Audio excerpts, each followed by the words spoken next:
Bab 3955.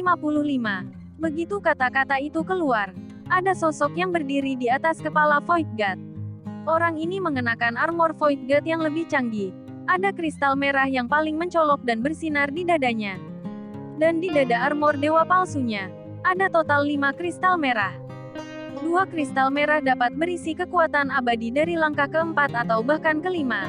Dan kekuatan abadi yang terkandung dalam 5 kristal merah dapat sepenuhnya mewujudkan kebebasan penuh dari kekuatan abadi dalam pertempuran.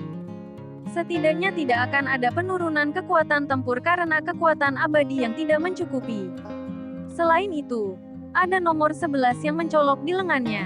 Apa yang dilihat Xiaoyan sebelumnya adalah semua angka dalam ratusan. Dan dia belum pernah menemukan angka genap. Dan angka ini juga mewakili status orang ini di Taiksu.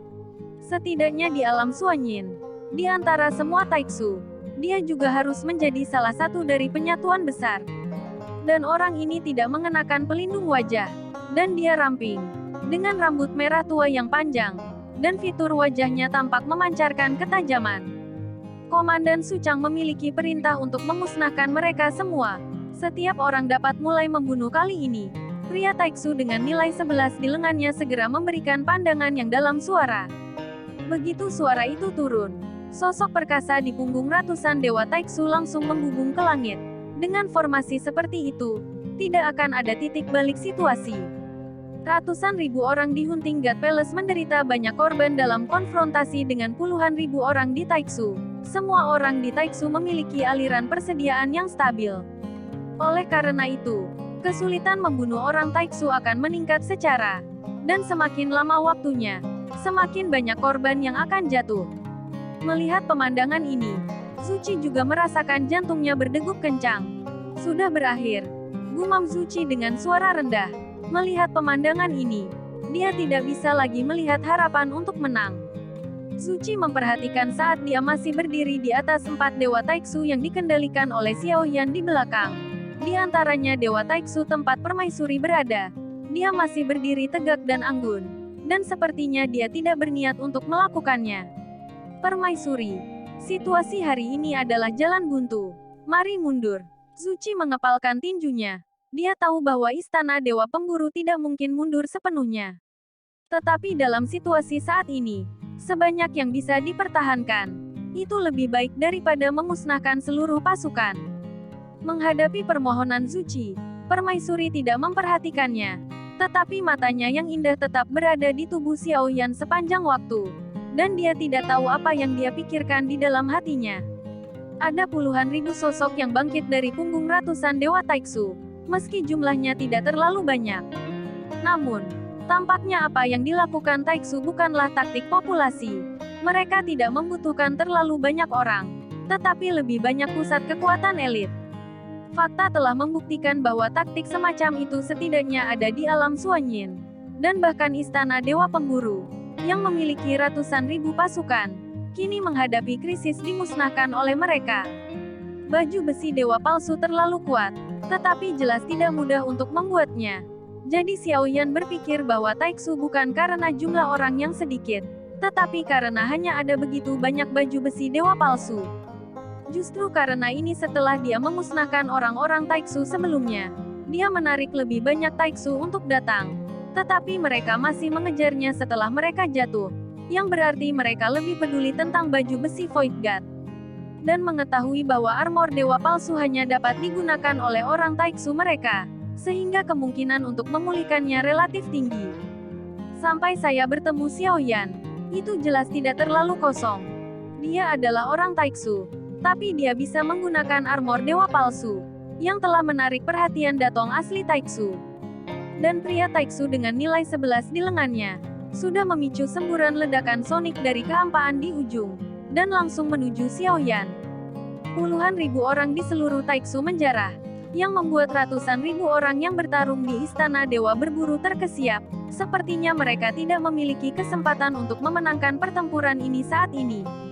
Dan Taiksu tidak keluar dengan kekuatan penuh. Di atas raksasa persegi di belakang, masih banyak sosok yang berhenti untuk menonton. Sepertinya dalam situasi seperti itu, mereka tidak perlu bergerak. Sejauh ini, Belum pernah ada situasi di mana baju besi dewa palsu telah dikendalikan oleh orang luar. Orang ini harus diselidiki dengan ketat. Dan setelah dia ditangkap, dia harus mencari jiwanya dengan hati-hati. Di atas Fang Qing, ada sosok dengan mata serius. Seolah-olah Xiao Yan bisa menggunakan armor dewa palsu adalah masalah yang sangat serius. Jangan bunuh orang ini. Saya mendengar bahwa banyak taiksu yang jatuh berasal dari orang ini. Sepertinya dia juga harus datang ke taiksu kita. Mungkinkah dia adalah pemberontak taiksu? Pemberontak? Tidak mungkin. Taiksu tidak bisa memiliki pemberontak. Dan orang tanpa jiwa tidak bisa memberontak. Lalu metode apa yang digunakan orang ini untuk mengendalikan God Armor? Dilihat dari tahap perkembangan saat ini dari alam Suanyin. Tidak mungkin bagi siapapun di dunia ini untuk dapat memecahkan rahasia terlarang pada Void God Armor. Terutama larangan garis keturunan, yang hanya dapat dikendalikan oleh garis keturunan taiksu. Saya tidak dapat memecahkannya. Namun, orang ini sangat kuat.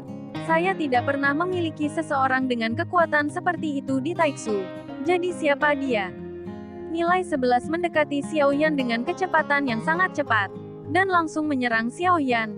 Dan beberapa orang yang mengelilingi Xiao Yan segera mundur, tampak hormat. Dia mengulurkan telapak tangannya ke arah Xiao Yan, berniat untuk meraih Xiao Yan secara langsung. Xiao Yan memandangi orang yang mendekat, dan matanya tertuju pada 5 kristal merah di baju besi. Orang ini melihat 5 kristal merah ini. Mata Xiao Yan bersinar. Baju besi ini bahkan lebih kuat dari baju besi dewa palsu yang baru saja dia peroleh dari Zhu Yao. Fungsi baju besi dewa palsu tidak diragukan lagi. Jadi secara alami lebih baik bisa mendapatkan baju besi dewa palsu yang lebih kuat. Hanya saja Xiao Yan benar-benar tidak bisa bergerak saat ini. Adapun pria taiksu yang baru saja terluka parah, itu bukan Xiao Yan, tapi gadis bayangan yang tersembunyi dalam ketiadaan. Namun, pada saat 11 mendekat, para senior bau hulu telah tiba, dan berdiri di depan Xiao Yan. Melihat beberapa orang yang muncul, kecepatan taiksu 11 harus diperlambat. Cairan yang mengalir di lengannya berubah menjadi palu godam di telapak tangannya. Dengan kecepatan berlari, memegang palu godam yang berkilau di tangannya, dan kekuatan keabadian melonjak dalam sekejap, dia menghancurkan semua orang dengan keras. Mata Xiao Yan sedikit terkonsentrasi, dan dia melihat beberapa senior di depannya bubar. Sue Lingzun ada di depan. Pendekar pedang gila dan rubah iblis berekor 9 ada di satu sisi, dan labu paling berharga tersebar ke segala arah. Postur berdiri seperti ini tidak sembarangan, karena Xiao Yan, yang dulunya memiliki tim, sekilas dia tahu bahwa postur berdiri para senior semuanya memiliki pembagian kerja sendiri. Saat palu godamnya jatuh, Sue Lingzun melakukan bagiannya, dan menghancurkannya dengan keras dengan pedang kunci besi ganda di tangannya. Namun nyatanya, penyerang utama yang sebenarnya adalah pendekar pedang gila di satu sisi. Tanpa diduga, dalam kehampaan, 2 pedang muncul di belakang orang taiksu nomor 11 ini, dan ujung pedang menyatu dan menusuk ke arahnya dengan keras.